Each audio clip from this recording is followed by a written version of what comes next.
معاملہ کچھ اس طرح سے ہے کہ یہ کرونا وائرس جو ہے یہ اتنا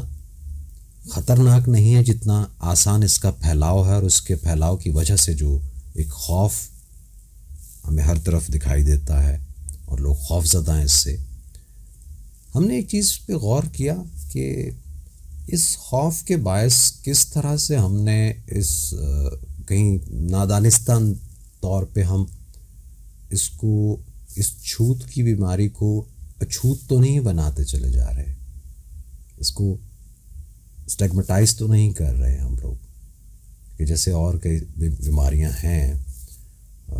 جن میں HIV ہے اور اس طرح کی چیزیں، تو ان کی ٹرانسمیشن مختلف ہوتی ہے لیکن وہ بہت ہی مہلک اور جان لیوا بیماریاں ہیں. کرونا جو ہے وہ اتنی جان لیوا نہیں ہے، لیکن چونکہ اس کا پھیلاؤ بہت آسان ہے، اس کی ٹرانسمیشن بہت آسان ہے، تو اس کا واحد حل صرف اور صرف احتیاط ہے. احتیاط کیجئے اور کوشش کیجئے کہ آپ کسی کے لیے مشکل کا باعث نہ بن سکے. اللہ کی طرف سے جو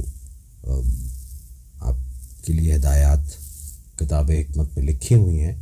اس پہ عمل کیجئے. میرے رب نے فرمایا کہ ہر مشکل کے ساتھ آسانی ہے. یہ مشکل ہے، یہ مشکل دور ہے، یہ مشکل وقت ہے، یہ بھی گزر جائے گا. بس کوشش کیجئے کہ ہم یہ جو ہمارے معمولات زندگی تبدیل کر دی ہے نا صرف ایک وائرس نے، پوری دنیا کا نظام تبدیل ہوتا ہوا نظر آ رہا ہے. معیشت جو ہے اس کی صورتحال مختلف ہو گئی ہے اور ساری چیزیں ہیں. اس معمولات زندگی میں ایسا نہ ہو کہ ہم کوئی اپنے ابھی اگر فی الوقت سوشل ڈسٹینسنگ کی بات ہو رہی ہے تو ایسا نہ ہو کہ ہم جب اس وبا سے ہماری جان خلاصی ہو جاتی ہے، چھٹکارا ہمیں مل جاتا ہے، تو ہم کسی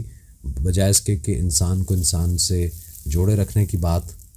اور اس پہ قائم رہیں، ہم کسی اور طرف چل پڑیں.